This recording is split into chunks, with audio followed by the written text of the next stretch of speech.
Hey gang, Dead Girl here. So this week I thought I would do a second video because Universal dropped all kinds of fun announcements for us. But before I get into that, I want to do first and foremost say welcome, hello, and thank you for subscribing to all my new people. I appreciate you guys out there. I do hope that you enjoy my channel. As always, if you've got any suggestions or comments, feel free to hit me up. I'm always open to, suggestions, criticism, that kind of thing. So please, feel free to get with me. So yeah, Universal, Orlando, holy crap, all kinds of stuff happening. I'm excited. As some of you may know, Universal was doing a buy one night, get your second night free. That sale ended yesterday. It was $77.99 a ticket. So since that sale ended yesterday, there's a bunch of people who speculated that today they would be selling out their multi-day passes as well as their single-day passes, and we were right. So yay, yes! You can now purchase your single-day ticket. You can purchase your Frequent Fear, your Rush of Fear. You can also purchase the Express ticket and the dining plan, as well as some of the behind-the-scenes tours. So if you want to do that, go ahead, skip over to Universal's website. I'm going to go ahead and link that in the description section below for you guys. Head on over and grab your tickets. I already picked up our Frequent Fear passes. I am a huge fan of the Frequent Fear because it lets me go back multiple times and see the houses not only once, but 2 to 3 times depending. You don't have to sit there and wait in long lines all night long. You can go for a couple hours or you can hang out all night. It's definitely something beneficial if you're visiting for a few days or if you're an Orlando resident like myself and you enjoy going more than once. So the Frequent Fear is definitely something that I personally highly recommend. And it's going to save you some cash too, so you don't have to deal with express passes. So that's always bonus. Anyway, I wanted to go ahead and touch base on some of the previous announcements that Universal has come out with. They've announced the Stranger Things house, which, if you're not familiar with, it's a TV series on Netflix. It is into its 2nd season. They're filming the 3rd currently. If you have not yet watched Stranger Things, before you go to Horror Nights, do yourself a favor, binge the show. It's fantastic, and you'll understand the house, the concept, some of the decor and creatures and all the fun things a lot more. Last year with the Ash vs. Evil Dead house, unfortunately, a lot of people weren't fans of the show. There were a lot of people that never watched Evil Dead or Evil Dead 2 or Army of Darkness. So they didn't get it. They didn't understand the slapstick comedic horror factor that is Evil Dead and Ash vs. Evil Dead. So, do a little research beforehand. Go watch the series. You'll definitely enjoy the Stranger Things house more, I think. Now, I did hear some rumors about that house. To be honest, I've heard that they're going to make it somewhat of a dark house.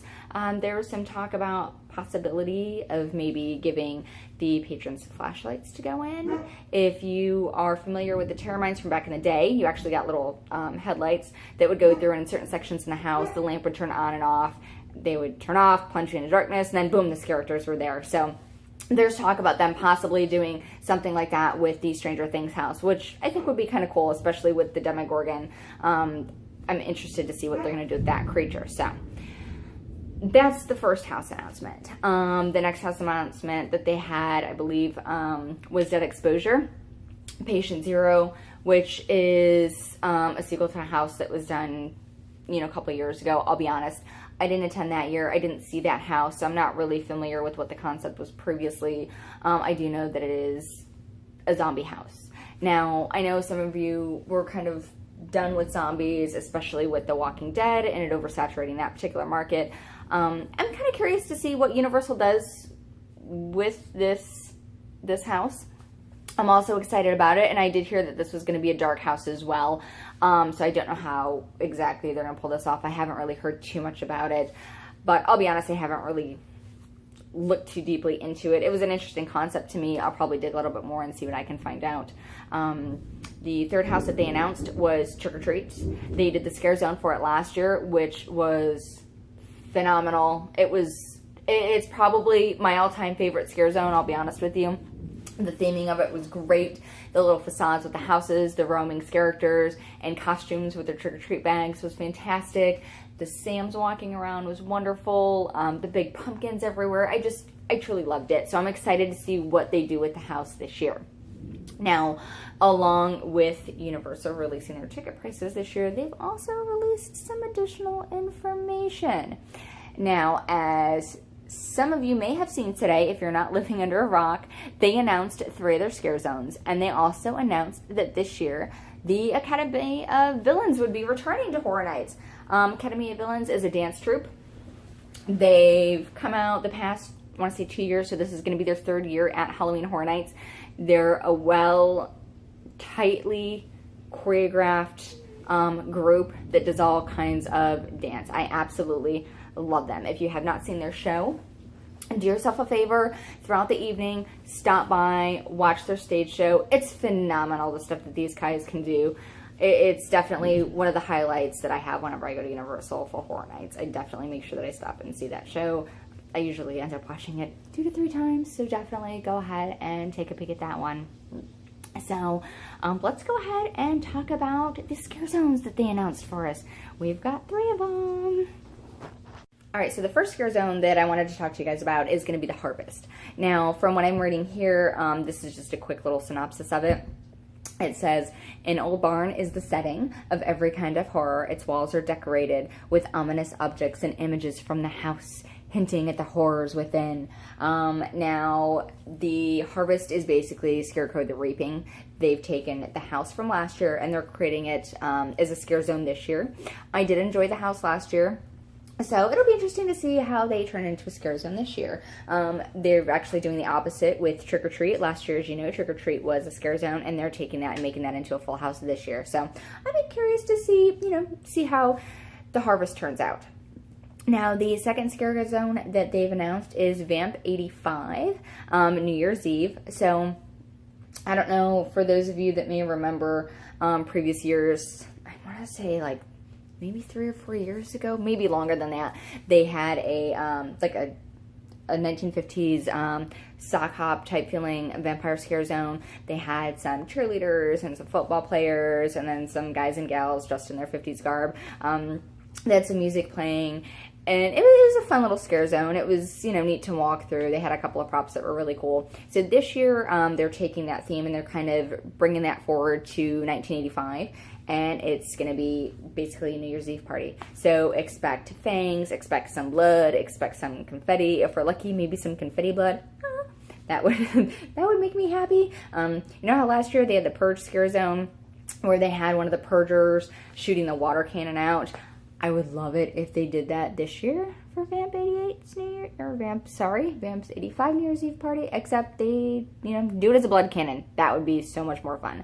But hey, this is Universal. Let's be honest, someone would probably complain and they'd probably stop doing that and change it back into water, so one can only dream. Now, the last scare zone that they've got is Twisted Tradition. This one, I don't really know too much about. I was trying to find some information, having kind of a hard time. So as I get more information about that particular scare zone, I'll be more than happy to share it with you guys. Overall, super excited so far for the announcements that's come out of Universal. Academy of Villains is back, just to recap. Absolutely love them. I can't wait to see what kind of show they do for us this year. They've announced 3 houses so far. All 3 of them I'm totally looking forward to. The 3 scare zones that they've announced. The Vamp one I'm looking forward to probably the most so far, just because I do love good vampire. So as long as they're not sparkly, yay! So those I'm looking forward to. I'm super happy that they're coming back with 10 houses this year. Now, they've never done 10 houses. This is something new. I'm super excited. I can't wait for the next announcement, which is going to bring me to the rumors. Now, I did hear a little bit of a rumor that a lot of people are anticipating that tomorrow Universal is going to announce a 4th house. A lot of people have been speculating that it's going to be the Halloween house, Blumhouse's Halloween house to be exact. It would make a lot of sense because the Halloween remake, as as a horror fan, you should know, is coming out this October. I believe the trailer drops tomorrow, which I'm excited to see. From the still pictures that I've seen of it, it looks like it's going to be pretty good. Jamie Lee Curtis is back. I am excited for that. I love her in general. Doesn't matter what she's in, but she's always been my Laura Strode. So it would only make sense for Universal to go ahead and announce that house, you know, to coincide with the trailer, it would definitely give the film a bigger bump, you know, more publicity, the better. And it would also give Horror Nights, you know, something, of course, even bigger to announce. It would make a lot of the fanboys happy, and it would be a smart move to announce them hand in hand. So if they didn't announce it, I would be surprised, but hey, you never know. There's still plenty of houses that they have yet to announce. There's still rumors that there's going to be Freddy Krueger house, which I'm really hoping there is. I'm a huge Nightmare on Elm Street fan, especially if it's the original and not the crappy remake. Yes, I said it. I'm not a fan of it at all. To me, Robert Englund will always be Freddy. So I'm kind of hoping that, you know, they do announce a Nightmare on Elm Street house, and that, you know, it's based on the originals from my understanding. Now, there is also some mention of them doing a Thing house, which would be really cool. There's still some things going on with Universal and licensing and Stephen King's It, the remake. So I'll be honest with you, I would be surprised if they did announce that as a house. I would love to see it personally, but hey, you know, it is what it is. We always don't, you know, or sorry, we don't always get what we want. So anyway, I wanted to say, go ahead, if you enjoyed this video, feel free to give it a thumbs up. Feel free to share it. If you have not yet done so, hit the little subscribe button. If you're not getting my notifications, hit the little bell down below there, and, you know, it'll pop up when I post new videos. Again, if you want to purchase your Horror Night tickets, be sure you go to the Universal website directly. I'm putting the link in the description box. Also, if you have an annual pass for Universal Studios, you do get a discount on your Horror Night tickets, whether it's a single night or Frequent Fear, Rush of Fear. For the Frequent Fear, I have my annual pass, and I think our discount was like $10. It's nothing huge, but hey, it's better than Disney. Anyway, thanks for watching, and we'll see you guys next time. Keep it spooky.